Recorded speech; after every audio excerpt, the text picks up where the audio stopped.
Salam sejahtera bagi kita semua. Mari kita mempersiapkan hati dan pikiran kita untuk beribadah, dan saya mempersilahkan kita untuk bangkit berdiri.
Arahkanlah hati kita kepada Tuhan dan beribadahlah kepadanya dengan sikap penyembahan, dan yakinilah bahwa pertolongan kita adalah dalam nama Tuhan yang menjadikan langit dan bumi serta segala isinya, dan yang tidak pernah meninggalkan hasil perbuatan tangannya.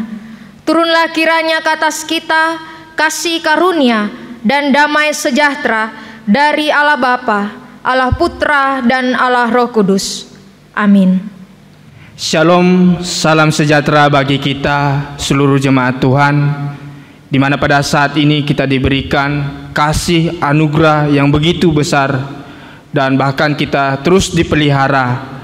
Sekalipun di tengah-tengah COVID-19 ini kita melaksanakan ibadah di rumah secara online, tetapi tidak akan mengurangi semangat kita dan iman kita. Mari kita mengangkat pujian KPPK nomor 6, Hosana puji Tuhan.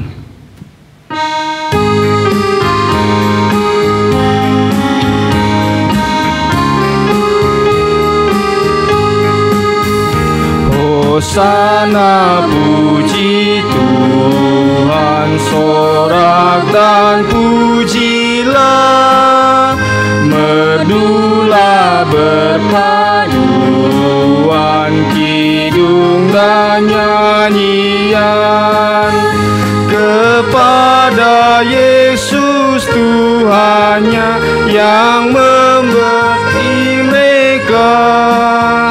Dinaikkanlah pujian, muliakan namanya.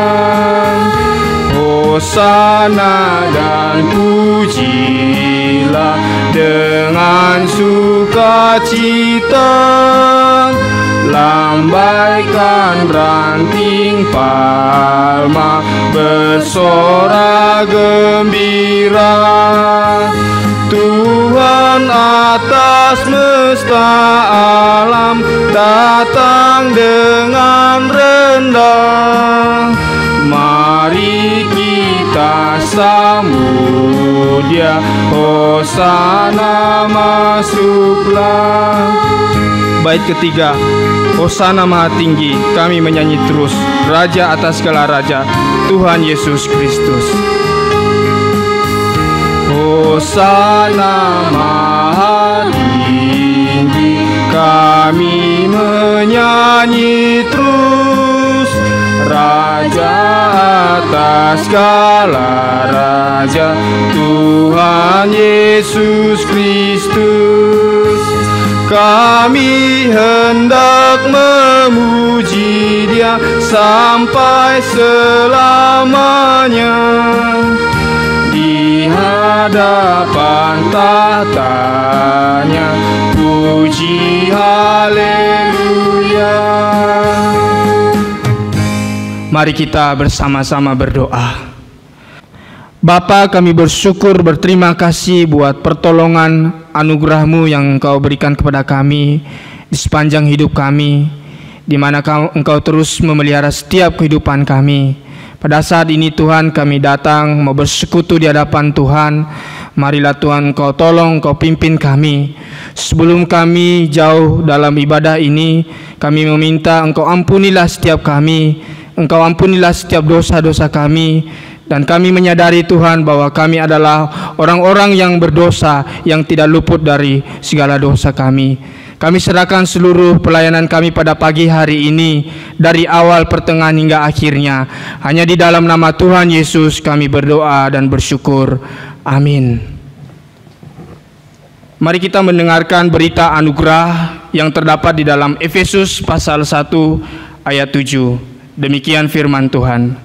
Sebab di dalam Dia dan oleh darahnya kita beroleh penebusan, yaitu pengampunan dosa menurut kekayaan kasih karunia. Oleh sebab itu, Bapak Ibu Saudara yang kasih Tuhan, bahwa keselamatan yang kita peroleh bukan karena usaha kita, tetapi karena kasih karunia Tuhan oleh pengorbanannya di atas kayu salib. Mari kita terus mendekatkan diri kepada Tuhan. Mari kita terus berpaut di hadapan Tuhan. Mari kita angkat pujian, hanya dekat Allahku.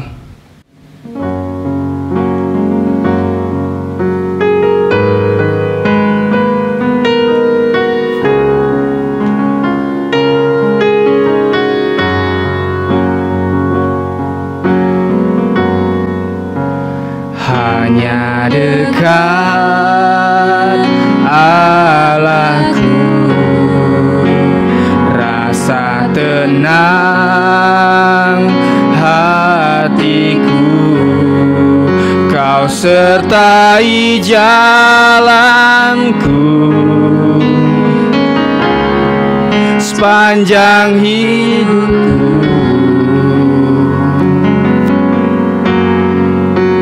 Hanya dekat Allahku ada kekuatan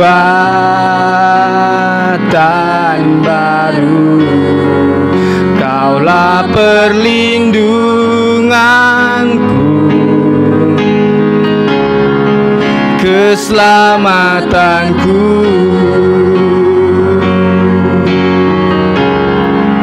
Ku ingin selalu bersekutu denganmu, menikmati hadiratmu. Biarkan rohmu tinggal dalam hidupku.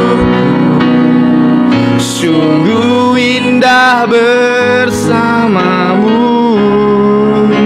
selamanya.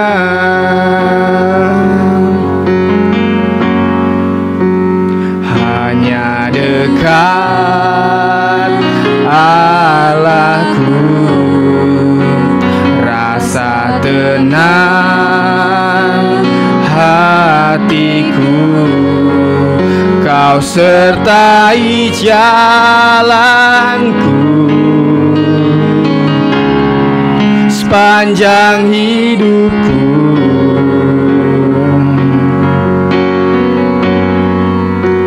Hanya dekat Allahku ada kekuatan baru.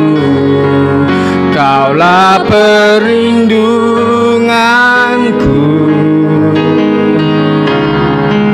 keselamatanku.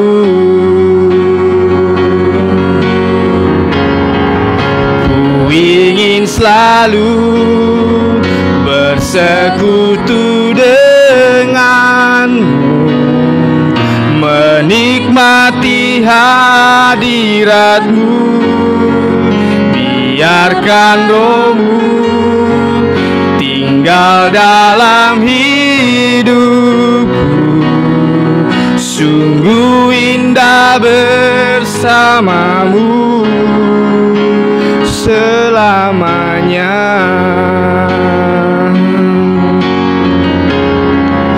Ku ingin selalu bersekutu denganmu, menikmati hadirat-Mu, biarkan Roh-Mu tinggal dalam hidupku. Sungguh indah bersama-Mu, sungguh indah bersama-Mu, sungguh indah bersama-Mu selamanya. Sungguh indah bersama Tuhan ketika kita berada dekat dengan Allah. Kembali kita mengangkat pujian KPPK nomor 242, Yesus Tuhan Gembalaku.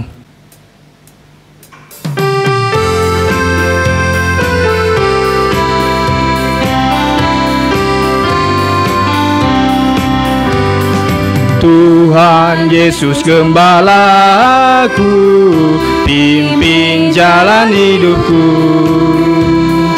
bawaku ke ladang hijau, ku dekat di sisi-Mu.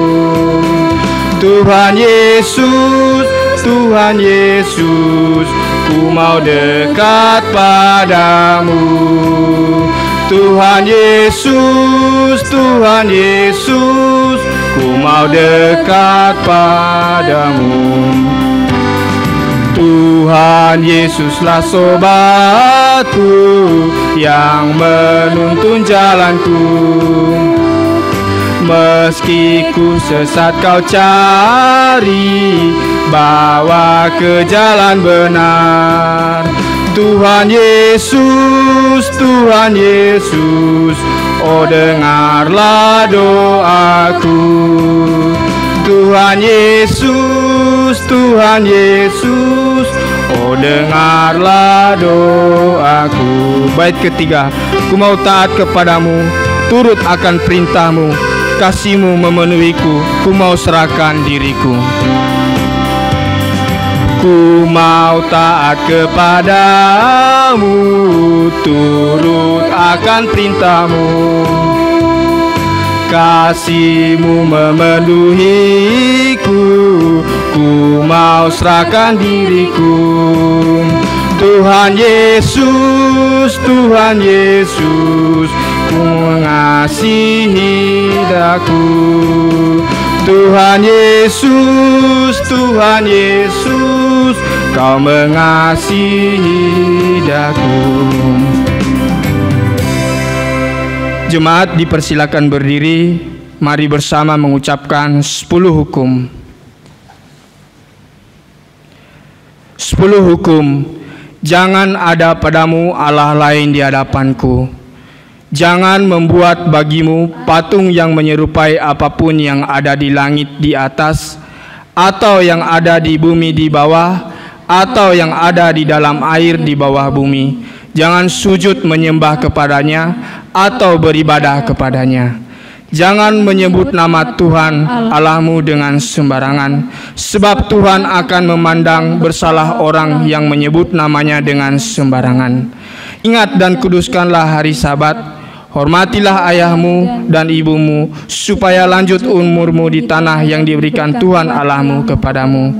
Jangan membunuh, jangan berzina, jangan mencuri, jangan mengucapkan saksi dusta tentang sesamamu. Jangan mengingini rumah sesamamu, jangan mengingini istrinya, atau hambanya laki-laki, atau hambanya perempuan, atau lembunya, atau keledainya, atau apapun yang dipunyai sesamamu. Jemaat dipersilakan duduk kembali. Mari kita siapkan setiap hati kita untuk mendengarkan kebenaran firman Tuhan.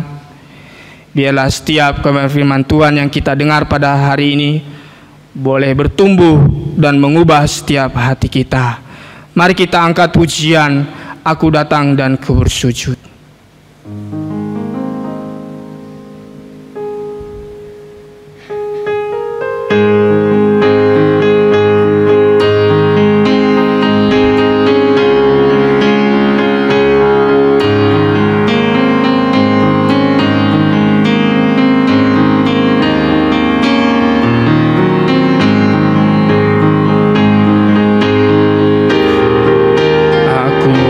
datang dan ku bersujud di hadapanmu,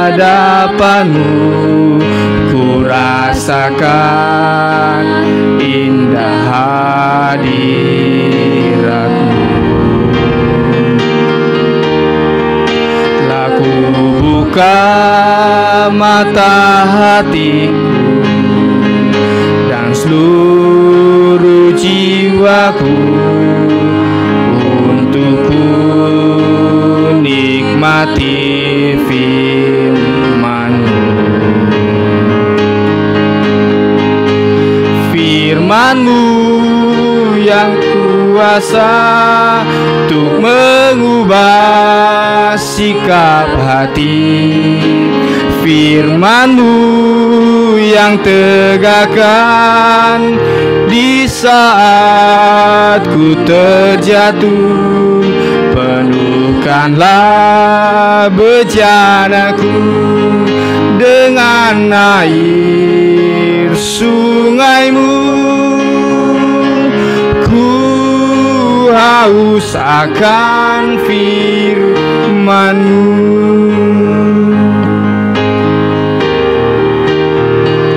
Datang dan ku bersujud di hadapan-Mu, ku rasakan indah hadirat-Mu.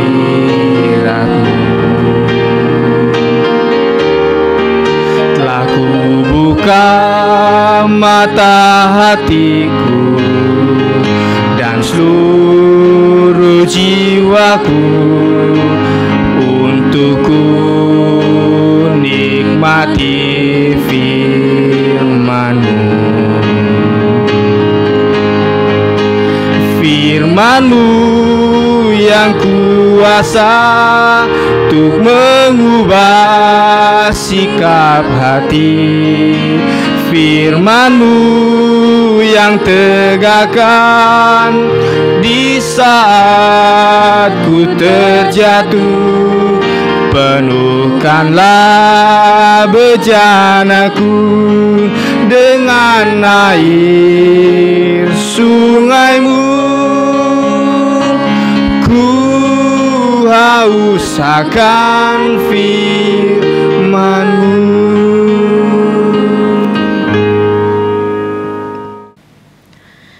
Shalom Bapak Ibu Saudara yang terkasih dalam Tuhan Yesus Kristus. Kita bersyukur di mana kita sudah memasuki pertengahan bulan Juli. Itu semua oleh karena anugerah Tuhan. Dan pada hari ini kita kembali akan sama-sama membaca dan merenungkan kebenaran firman Tuhan. Saudara yang terkasih, sebelum kita membaca dan merenungkan firman Tuhan, saya mengajak kita berdoa terlebih dahulu. Mari kita tundukkan kepala kita, masuk di dalam doa. Bapa kami dalam kerajaan sorga, kami mengucap syukur untuk kasih setia Tuhan yang tidak pernah berkesudahan dari hari lepas hari, dari waktu demi waktu. Tuhan senantiasa memelihara kehidupan kami, memelihara akan keluarga kami, memelihara bangsa dan negara kami. Kami bersyukur Tuhan dalam kondisi apapun, kasih setia Tuhan tidak pernah berkesudahan. Dan kami juga bersyukur jikalau pada hari ini kami bersama-sama akan membaca dan merenungkan kebenaran firman-Mu. Ya Tuhan, bantu dan tolong kami. Kiranya Roh Kudus menolong agar kebenaran firman Tuhan ini boleh melekat dalam hati dan pikiran kami. Roh Kudus Tuhan yang memakai hamba-Mu yang penuh dengan keterbatasan ini, agar kiranya dapat menyampaikan firman-Mu dengan baik. Tuhan juga memberkati sarana dan prasarana yang ada, yang kami pakai untuk menunjang ibadah hari ini. Kiranya juga Tuhan yang berkati, agar semua juga boleh berfungsi dengan baik. Terima kasih Bapa di sorga. Di dalam nama Tuhan Yesus kami berdoa dan bersyukur. Amin. Bapak Ibu Saudara yang terkasih di dalam Tuhan kita Yesus Kristus, kita akan merenungkan satu tema dalam khotbah hari ini, yaitu gereja yang unggul. Kita akan bersama-sama membuka Alkitab kita dan kita akan membaca kebenaran firman Tuhan yang diambil dari Injil Matius pasalnya yang kelima, ayat yang ke-17 sampai ayatnya yang ke-20. Injil Matius pasalnya yang kelima, ayat 17 sampai ayatnya yang ke-20. Saya akan membacakan kebenaran firman Tuhan ini dan Bapak Ibu Saudara bisa menyaksikan atau melihat Alkitabnya masing-masing. Matius pasal 5 ayat 17 sampai 20. Lembaga Alkitab Indonesia memberi judul Yesus dan Hukum Taurat. Ayat 17, janganlah kamu menyangka bahwa aku datang untuk meniadakan hukum Taurat atau kitab para nabi. Aku datang bukan untuk meniadakannya, melainkan untuk menggenapinya. Karena aku berkata kepadamu, sesungguhnya selama belum lenyap langit dan bumi ini, satu iota atau satu titik pun tidak akan ditiadakan dari hukum Taurat sebelum semuanya terjadi. Karena itu siapa yang meniadakan salah satu perintah hukum Taurat, sekalipun yang paling kecil, dan mengajarkannya demikian kepada orang lain, ia akan menduduki tempat yang paling rendah di dalam kerajaan sorga. Tetapi siapa yang melakukan dan mengajarkan segala perintah-perintah hukum Taurat, ia akan menduduki tempat yang tertinggi di dalam kerajaan sorga. Ayat 20, maka aku berkata kepadamu, jika hidup keagamaanmu tidak lebih benar daripada hidup keagamaan ahli-ahli Taurat dan orang-orang Farisi, sesungguhnya kamu tidak akan masuk ke dalam kerajaan sorga. Amin. Bapak Ibu Saudara yang terkasih dalam Tuhan Yesus Kristus, ketika bertemu dengan beberapa orang atau berdiskusi dengan beberapa orang, tidak sedikit saya menemukan orang-orang memberikan puji-pujian atau memuji beberapa gereja yang pernah mereka kunjungi. Saya pribadi juga pernah, Bapak Ibu Saudara, pelayanan di sebuah gereja yang menurut saya cukup besar dengan berbagai macam fasilitas yang ada di dalamnya. Namun Bapak Ibu Saudara, tahukah tidak sedikit jemaat ataupun aktivis di gereja ini mengatakan kepada saya seperti ini, "Lah usah gereja yang itu hebat, gereja yang sana bagus loh. Wah, lah usah tahu nggak, gereja yang saya kunjungi luar biasa. Bahkan ada yang mengatakan, lah usah gereja itu loh, gereja si A, gereja si B sekarang maju luar biasa." Saudara yang terkasih dalam Tuhan, ketika saya mendengarkan pujian yang diberikan untuk gereja-gereja yang mereka kunjungi, bahwa gereja itu hebat, gereja itu bagus, gereja itu luar biasa, gereja itu maju, saudara, yang terpintas dalam pikiran saya adalah keheranan. Saya bingung. Bapak Ibu Saudara, mereka ini punya gereja yang besar, fasilitas yang sangat memadai, ruangan-ruangan yang cukup untuk melakukan kegiatan-kegiatan gereja, alat-alat musik yang tidak main-main, Bapak Ibu Saudara. Minimal saudara, ketika orang itu mengatakan gereja itu hebat, gereja itu bagus loh, gereja itu luar biasa, gereja itu maju, artinya apa, Bapak Ibu Saudara? Artinya gereja orang lain lebih unggul dari gerejanya. Gereja orang lain secara tidak langsung mereka mengatakan lebih hebat. Saudara yang terkasih dalam Tuhan, sejenak saya berpikir dan kemudian saya merenung pada saat itu. Sebenarnya sebetulnya apa yang disebut dengan gereja yang unggul ini? Saudara yang kekasih dalam Tuhan, kalau kita mau berbicara tentang gereja yang unggul, sesungguhnya hari ini saya tidak lagi berbicara tentang gereja yang unggul sesuai dengan konsep pikiran orang-orang tersebut tadi. Alkitablah yang kemudian membuat saya mengerti, firman Tuhanlah yang kemudian membuat saya paham arti sesungguhnya dari gereja yang unggul. Kalau berbicara tentang gereja yang unggul, Saya bukan sekedar berbicara tentang penampilan tata ruangnya Bapak Ibu Saudara, penampilan lightingnya yang bagus. Saya tidak berbicara tentang tata panggung yang luar biasa, bukan tentang konsep penata layanan yang profesional, tata ibadah musik yang spektakuler, acara ibadah yang menarik, atau pembicara yang hebat, manajemen pengelolaan organisasi yang rapi, yang teratur, job desk-nya jelas. Sesungguhnya bukan itu yang saya maksud Bapak Ibu Saudara ketika berbicara tentang gereja yang unggul. Sekalipun saudara, semua itu baik, semua itu penting. Namun semua itu bukan menjadi prioritas bagi semua gereja yang unggul. Saudara yang terkasih dalam Tuhan, Alkitab berbicara banyak tentang gereja. Namun kalau Alkitab berbicara tentang gereja, penekanan Alkitab bukan soal penampilan luarnya. Alkitab berbicara gereja bukan berbicara tentang gedungnya, bukan berbicara tentang fasilitas di dalam gedungnya Bapak Ibu Saudara.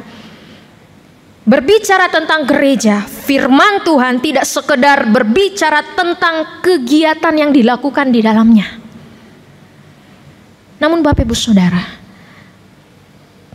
Alkitab dengan jelas mengajarkan kita ketika firman Tuhan berbicara tentang gereja, maka Alkitab sedang menunjuk pada satu titik. Ia berangkat pada individu-individu. Ia sedang berbicara tentang pribadi-pribadi. Atau ia berbicara tentang orang-orang yang sudah sungguh-sungguh percaya kepada Tuhan Yesus Kristus, lebih dari sekedar kegiatannya, lebih dari sekedar gedungnya. Artinya orang-orang yang sudah mengalami pertobatan dan iman kepada Yesus Kristus. Inilah yang sedang dibahas tentang gereja di dalam Alkitab. Orang-orang yang sudah percaya ini selanjutnya menerima Yesus Kristus sebagai Tuhan dan Juru Selamat, dikumpulkan dan berhimpun serta melakukan sesuatu tindakan yang sesuai dengan panggilan gereja dan fungsi gereja. Jadi berangkatnya dari diri sendiri Bapak Ibu Saudara.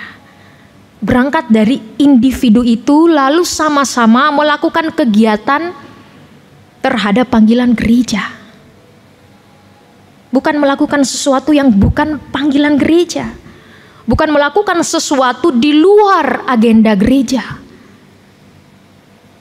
Itulah sesungguhnya Alkitab berbicara tentang gereja yang unggul, tentang Bapak Ibu Saudara dan saya. Orang-orang yang sudah percaya kepada Yesus Kristus sebagai Tuhan dan Juru Selamat. Bapak Ibu Saudara yang terkasih dalam Tuhan, kekeliruan yang paling besar hari ini ketika kita berbicara tentang gereja oleh banyak orang adalah banyak orang Kristen hari ini telah kehilangan makna esensi atau hal yang inti, hal yang paling pokok daripada gereja, dan lebih menekankan aksinya saja. Saudara yang terkasih dalam Tuhan Yesus Kristus, Injil Matius pasalnya yang kelima ayat 17 yang telah kita baca tadi sampai ayatnya yang ke-20 merupakan satu kisah di mana Tuhan Yesus menjadi sorotan dari orang-orang Farisi dan ahli-ahli Taurat. Tuhan Yesus di dalam kehidupannya, baik di dalam pengajaran, perbuatan sehari-hari dalam memberitakan kerajaan Allah, tidak sedikit Tuhan Yesus sering kali disalah mengerti. Tuhan Yesus sering kali dicurigai, bahkan tidak sedikit Tuhan Yesus dituduh telah melanggar ketetapan firman Tuhan. Atau dalam bahasa kita hari ini, yaitu penistaan agama. Bapak Ibu Saudara yang terkasih dalam Tuhan, Yesus lahir sebagai orang Yahudi. Dia lahir dan dia tumbuh besar di kalangan masyarakat Yahudi yang syarat dengan peraturan-peraturan keagamaan sebagai pedoman hidup mereka. Nah saudara, Alkitab mencatat kehidupan Yesus bagaimana Yesus sebagai orang Yahudi, dia adalah orang yang taat kepada perintah-perintah agama Yahudi. Dan sebagai orang yang beragama, sebelum makan, Yesus juga pastinya berdoa. Dan dia juga mengucap syukur. Tuhan Yesus juga rajin beribadah ke dalam bait Allah. Yesus juga sebagai orang Yahudi, dia rajin membaca kitab suci. Yesus juga menjaga, dia juga menghormati kekudusan hari Sabat. Ia juga memberikan persembahan, ia juga melakukan puasa, dan ia juga merayakan hari Paskah. Bahkan Yesus pun menjauhkan perbuatan-perbuatan yang dilarang di dalam peraturan agama Yahudi. Namun tahukah Bapak Ibu Saudara, Yesus juga senantiasa dalam satu sisi mengecam kehidupan orang-orang yang beragama. Yesus menegur dengan keras orang-orang Farisi, orang-orang Saduki, para imam dan ahli Taurat, orang-orang yang mengaku diri mereka adalah orang beragama. Yesus mengecam cara mereka memberikan persembahan. Yesus mengecam cara mereka berpuasa. Yesus mengecam cara mereka berdoa. Yesus mengecam dan menegur cara mereka beribadah. Tidak heran Bapak Ibu Saudara, orang yang beragama ini, ahli-ahli Taurat, orang-orang Farisi, mereka kemudian merasa tersinggung. Kemudian menimbulkan kecurigaan, kemudian menuduh Yesus telah melakukan ajaran yang sesat dan hidupnya tidak benar. Bahkan orang-orang Yahudi, khususnya orang Farisi dan ahli Taurat, menanyakan Yesus, "Kamu menegur kami begini, kamu menegur kami begitu. Menegur agama kami tidak benar, menegur cara hidup agama kami tidak benar, tolong buktikan." Saudara, Yesus kemudian membuktikan semua itu, khususnya di dalam seluruh Injil Matius, pasalnya yang ke-5 sampai pasalnya yang ke-7. Itu merupakan bukti-bukti teguran bagi orang-orang beragama saat itu. Ahli Taurat dan orang-orang Farisi yang membuktikan bahwa selama ini kehidupan beragama mereka tidak benar. Mereka menduduh Yesus mengajarkan ajaran yang menyimpang. Mereka menegur Yesus telah melakukan penghujatan terhadap hukum Taurat. Oleh sebab itu saudara, Injil Matius pasal yang ke-5 ayat 17, Yesus memberikan jawaban. Ia berkata, "Janganlah kamu menyangka bahwa aku datang untuk meniadakan hukum Taurat atau kitab para nabi." Yesus mengatakan, "Aku datang bukan untuk meniadakannya, melainkan untuk menggenapinya." Tuhan Yesus berkata, "Aku datang mewujudkan secara nyata esensi dari hukum Taurat. Aku datang untuk melaksanakan secara sempurna dari hukum Taurat. Hukum Taurat yang kamu lakukan hanya sekedar aksi, tetapi telah kehilangan esensi." Bapak Ibu Saudara yang terkasih dalam Tuhan, Tuhan Yesus menegur orang-orang yang beragama ini, bahwa mereka kelihatannya begitu taat, mereka begitu suci, salah sedikit dihukum berdosa. Mereka kelihatan begitu saleh. Setiap kata yang paling kecil di dalam kitab suci mereka amati, mereka pelajari, mereka selidiki. Namun saudara, sayang, ketika mereka menyelidiki firman Tuhan, ketika mereka mempelajari Alkitab, mereka meneliti kata demi kata dalam kitab suci, mereka tidak menemukan kebenaran-kebenaran esensi yang inti dari firman Tuhan tersebut. Oleh sebab itu Yesus berkata, "Aku datang untuk menggenapi. Aku datang untuk mengembalikan jati diri atau esensi daripada kebenaran firman Tuhan." Namun saudara, ahli-ahli Taurat tetap menentang Yesus. Mereka tetap menuduh Yesus mengajarkan ajaran yang tidak benar. Namun saudara, Tuhan Yesus di sela-sela perdebatannya dengan orang Yahudi, khususnya ahli-ahli Taurat dan para imam. Di ayat ke-20 kalau Bapak Ibu Saudara baca, di sana terselip satu kalimat. Di sana Tuhan Yesus memberi penegasan dan juga sebagai pesan kepada murid-muridnya. Di sana dikatakan, maka aku berkata kepadamu, jika hidup keagamaanmu tidak lebih benar daripada hidup keagamaan ahli-ahli Taurat dan orang-orang Farisi, sesungguhnya kamu tidak akan masuk ke dalam kerajaan sorga. Kehidupan agama anak-anak Tuhan, murid-murid Kristus, seharusnya lebih daripada orang-orang Yahudi, lebih daripada ahli Taurat, lebih daripada orang-orang Farisi. Maksudnya apa Bapak Ibu Saudara? Apakah berarti kita harus lebih lagi rajin baca Alkitab? Kalau orang Farisi rajin baca kitab suci, kita lebih lagi baca kitab suci. Kalau mereka berdoa sehari 3 kali, mungkin kita 8 kali atau 10 kali. Atau kalau orang Farisi rajin berdoa, kita lebih lagi. Apakah seperti itu Bapak Ibu Saudara?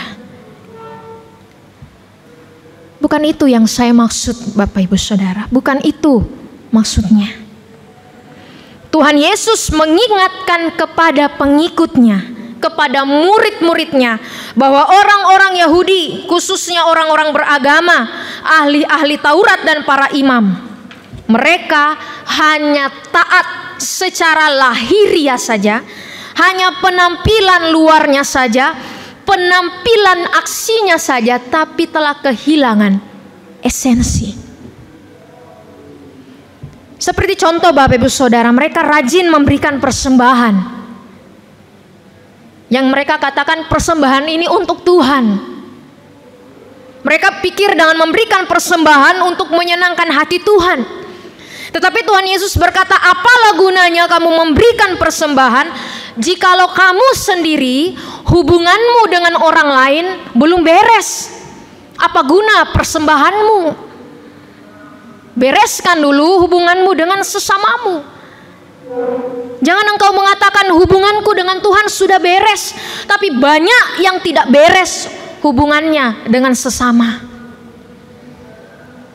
Saudara yang terkasih dalam Tuhan, mungkin kita bisa mendengar, mungkin kita bisa mempelajari, kita bisa ikut berbagai macam seminar-seminar teologi. Kita rajin mengikuti pembinaan, kita rajin mengikuti KTB, persekutuan-persekutuan, atau seperti sekarang ini kita mengikuti kegiatan secara online.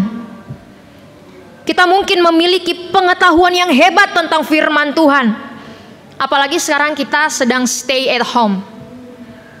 Mungkin dari pagi sampai malam kita mendengarkan ceramah-ceramah firman Tuhan, kita mendengarkan khotbah-khotbah yang menarik dari pendeta-pendeta besar. Kepala kita sudah dipenuhi oleh pemahaman teologi yang luar biasa. Tapi Bapak Ibu Saudara, itu sekedar aksi yang Tuhan tuntut, bukan sekedar seberapa banyak kita tahu. Tapi lebih daripada itu, pengetahuan iman kita seharusnya kita wujudkan dan mengubah kehidupan kita. Bukan sekedar tahu, saudara. Bukan sekedar tahu firman Tuhan. Bukan sekedar tahu doktrin firman Tuhan yang benar. Tetapi seberapa banyak firman Tuhan yang kita tahu itu merubah kehidupan kita dan berdampak bagi kita dan berdampak bagi orang lain. Itu yang paling penting. Kita diingatkan oleh Tuhan, jika engkau banyak mengetahui, maka engkau juga banyak dituntut. Oleh sebab itu Bapak Ibu Saudara yang terkasih di dalam Tuhan, mari kita bersama-sama kembali kepada satu konsep yang diajarkan oleh Tuhan Yesus Kristus. Injil Matius pasal yang ke-5 dan juga sampai pasalnya yang ke-7 adalah satu konsep pengajaran dari Tuhan Yesus yang telah menggetarkan konsep beragama dari ahli-ahli Taurat, telah merubah konsep berpikir orang-orang Farisi. Sehingga biarlah Tuhan Yesus dari khotbah di bukit ini sungguh-sungguh membentuk konsep pikir kita terhadap gereja Tuhan, tentang makna sesungguhnya gereja yang unggul. Bukan sekedar berbicara tentang aksinya saja, namun lebih daripada itu, berbicara tentang esensi. Saudara, dalam masa-masa sekarang khususnya kita tahu negara kita dilanda wabah COVID-19.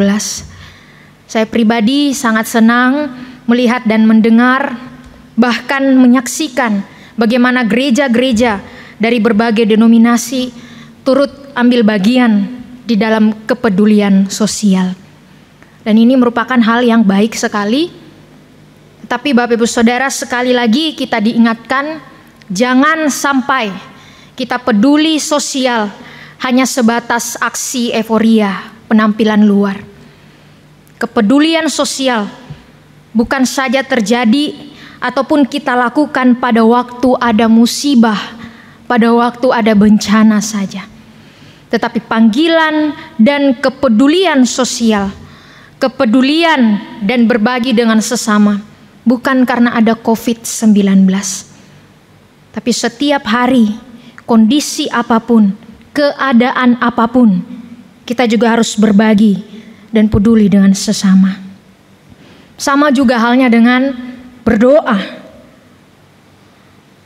Bukan karena ada musibah, kemudian ada kesulitan maka kita berdoa. Tidak salah juga. Tetapi kehidupan berdoa bukan karena suatu kesulitan, tetapi kehidupan doa itu harusnya menjadi habit, harus menjadi kebiasaan dan panggilan kita. Itulah yang menjadi esensi daripada gereja. Bapak Ibu Saudara yang terkasih dalam Tuhan, biarlah tindakan-tindakan kita, biarlah aksi-aksi yang kita lakukan, perbuatan-perbuatan di dalam gereja, semuanya didasari pada kesadaran akan esensi gereja yang sebenarnya, yaitu orang-orang percaya yang hidup di dalam pertobatan iman kepada Yesus Kristus, yang kemudian dihimpunkan untuk melaksanakan panggilan Tuhan. Itulah sesungguhnya gereja yang unggul. Amin atas kebenaran firman Tuhan. Kiranya Tuhan memberkati kita semua, dan biarlah firman Tuhan hari ini mengenai gereja yang unggul sungguh-sungguh merubah pola pikir dan kehidupan kita.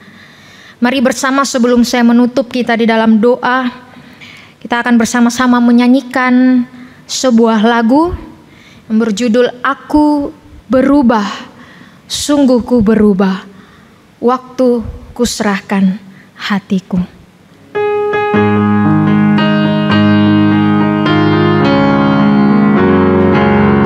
Aku berubah, sungguh ku berubah, waktu ku serahkan hatiku. Aku berubah, sungguh ku berubah, waktu ku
semua yang ku kasihi kini lenyap, yang lebih baik aku dapat, aku berubah, sungguh ku berubah, waktuku serahkan semua. Mari kita tundukkan kepala kita berdoa. Bapa kami dalam kerajaan sorga yang mulia, kami bersyukur Tuhan bahwa Tuhan begitu baik dalam kehidupan kami. Firman Tuhan senantiasa terus membentuk, menata kehidupan kami, agar hidup kami, khususnya hidup keagamaan kami, semakin seperti apa yang Tuhan kehendaki. Termasuk kami bersyukur pada hari ini Tuhan, firman-Mu mengingatkan kepada setiap kami bahwa esensi gereja, esensi bergereja itu jauh lebih penting daripada sekedar aksi. Ampuni kami Tuhan, jikalau selama ini kami salah mengerti tentang makna bergereja yang sesungguhnya. Saling membanding-bandingkan gereja pada fisik luarnya, sehingga menjadikan gereja sebagai tempat atau sarana rutinitas kegiatan kami, yang kemudian hanya menyukakan kedagingan kami. Ampuni kami ya Tuhan. Bapa di surga, kiranya Engkau yang menolong setiap kami tetap berdiri teguh di atas asas pengajaran firman yang benar, agar kami hari demi hari, waktu demi waktu, Tuhan yang terus membentuk hidup kami agar semakin serupa dengan Engkau. Terima kasih Tuhan, di dalam nama Tuhan Yesus kami berdoa dan mengucap syukur kepada Allah Bapa di sorga. Amin. Biarlah setiap kebenaran firman Tuhan yang kita dengar pada hari ini boleh melaut setiap hati kita dan bertumbuh. Mari kita turut berbagian dalam pelayanan dengan memberi persembahan. Jemaat dapat mentransfer ke nomor rekening gereja atau mengumpulkan dan menyerahkan kepada bendahara gereja, yaitu Ibu Indri dan Saudari Fitri. Sambil menjalankan persembahan, kita menyanyikan pujian KPPK nomor 350, Pakai Hidupku Ini.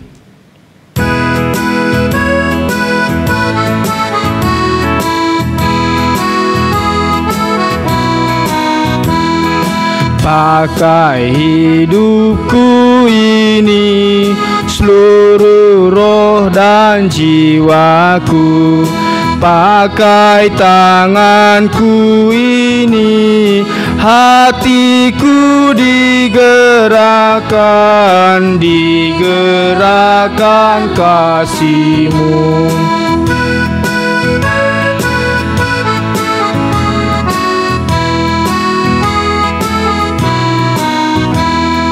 Pakai kasihku ini, ku sembahkan padamu. Pakai diriku ini, selamanya bagimu ku sembahkan. Mari kita berdoa. Bapa, kami sungguh berterima kasih, mengucap syukur pada hari ini. Kami boleh memuji Tuhan, menyembah Tuhan, bahkan kami boleh mendengarkan kebenaran firman Tuhan. Biarlah firman Tuhan ini boleh bertumbuh dalam setiap hati kami, dan kami boleh menjadi pelaku kebenaran firman Tuhan. Pada pagi hari ini juga Tuhan, kami boleh diberikan kesempatan untuk memberikan persembahan. Biarlah persembahan ini boleh dipakai untuk memperlebar kerajaan surga, bahkan juga pelayanan di tempat ini. Marilah Tuhan Kau berkati juga setiap majelis dan para hamba Tuhan yang akan mengelolanya. Biarlah Tuhan berikan mereka hati yang takut akan Tuhan. Biarlah juga persembahan ini terus dikuduskan dan disucikan. Kami juga berdoa Tuhan buat jemaat kami pada saat ini yang sedang mengalami kelemahan tubuh, sakit penyakit, ataupun lanjut usia. Kiranya Tuhan terus memberikan mereka kekuatan, kemampuan, biarlah kehidupan mereka terus berpengharapan kepada Tuhan. Kami juga berdoa Tuhan untuk bangsa dan negara kami pada saat ini di tengah-tengah pandemi COVID-19. Kami serahkan ke dalam tangan Tuhan seluruh pemerintah, bahkan kepala negara, presiden dan wakil presiden. Kiranya Tuhan senantiasa memberikan mereka hikmat dalam melaksanakan setiap program yang dikerjakan. Kami juga berdoa Tuhan untuk setiap pasien yang menderita sakit penyakit COVID-19 pada saat ini. Kiranya Tuhan berikan mereka penghiburan, kekuatan, kemampuan dan perlindungan dari Engkau, dan mereka boleh dipulihkan kembali. Kami juga berdoa untuk setiap para dokter yang terus bekerja dalam merawat pasien yang sedang sakit pada saat ini. Engkau berkatilah setiap kehidupan mereka. Kiranya Tuhan berikan mereka kekuatan, kemampuan dalam pelayanan mereka. Pada saat ini juga Tuhan, kami juga berdoa untuk rencana persiapan di mana kami akan beribadah pada tanggal 19 Juli. Biarlah Tuhan senantiasa Engkau memberkati segala persiapan dan juga dapat diberikan kelancaran dan menjauhkan kami dari segala mara bahaya. Biarlah juga setiap ibadah kami pada tanggal 19 Juli yang akan datang, Tuhan senantiasa memberkati dan juga memberikan kami setiap kemampuan agar dapat menjalankan protokol kesehatan. Terima kasih Tuhan, inilah setiap doa kami. Hanya di dalam nama Tuhan Yesus kami berdoa dan mengucap syukur. Amin. Kita akan mengakhiri ibadah. Kami mempersilakan jemaat untuk berdiri. Kita menyanyikan doksologi, doa berkat oleh Evangelis Amelia.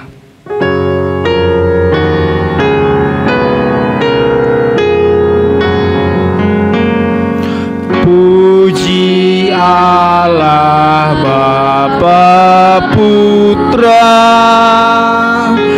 puji Allah Roh Kudus, ketiganya yang esa. Pohon selamat sumber berkat. Amin.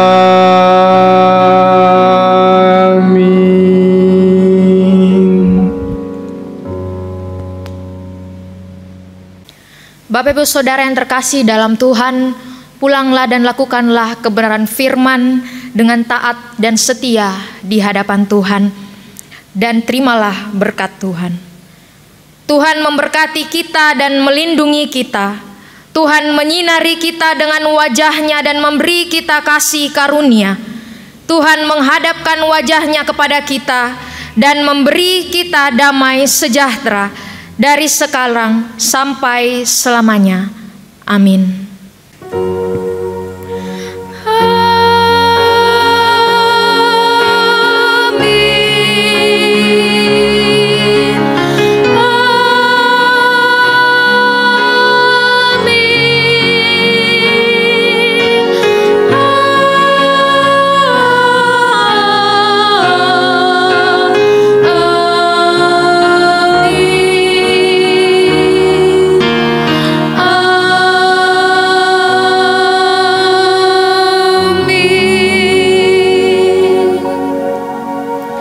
Jemaat dipersilakan duduk kembali, silakan mengambil waktu teduh, ibadah kita selesai, Tuhan Yesus memberkati.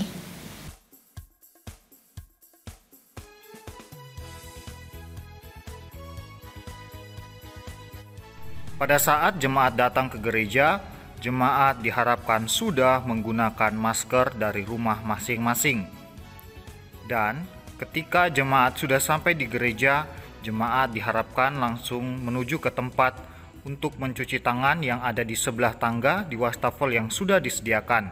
Jemaat juga dapat menggunakan sabun untuk mencuci tangan dan dikeringkan dengan tisu yang tersedia di tempat pencucian tangan tersebut.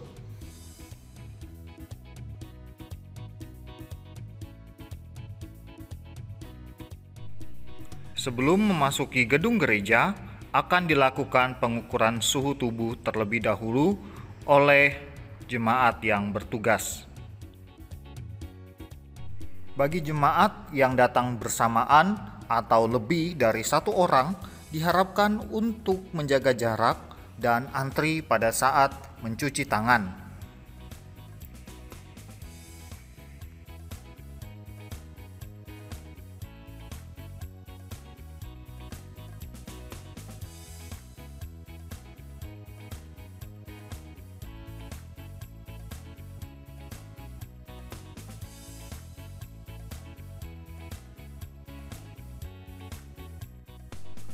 Setelah dilakukan pemeriksaan suhu tubuh, jemaat dapat masuk ke dalam gedung gereja.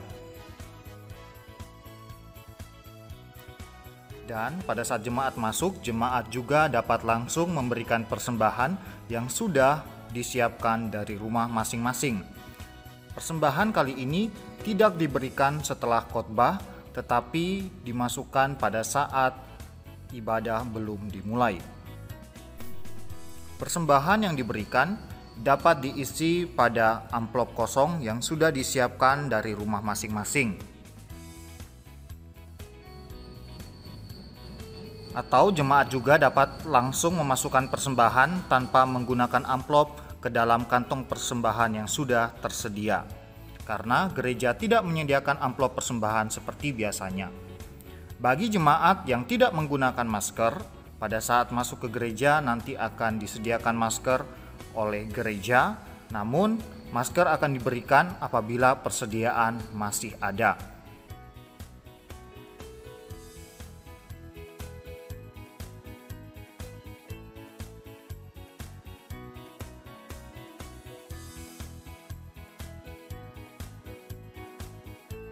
Apabila setelah dilakukan pengecekan suhu tubuh dan hasilnya adalah lebih dari 37,5 derajat, maka jemaat tidak keberatan untuk pulang dan beribadah dari rumahnya masing-masing. Saat ibadah, jemaat duduk pada bangku yang sudah diberi jarak, yaitu satu bangku maksimal untuk berdua seperti yang terlihat pada video kali ini.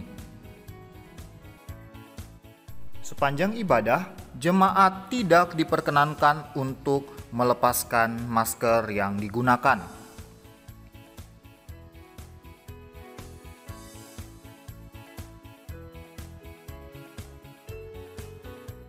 Pada saat ibadah telah selesai, jemaat dapat memberi salam kepada jemaat lainnya tanpa berjabat tangan seperti yang diperlihatkan dalam video kali ini.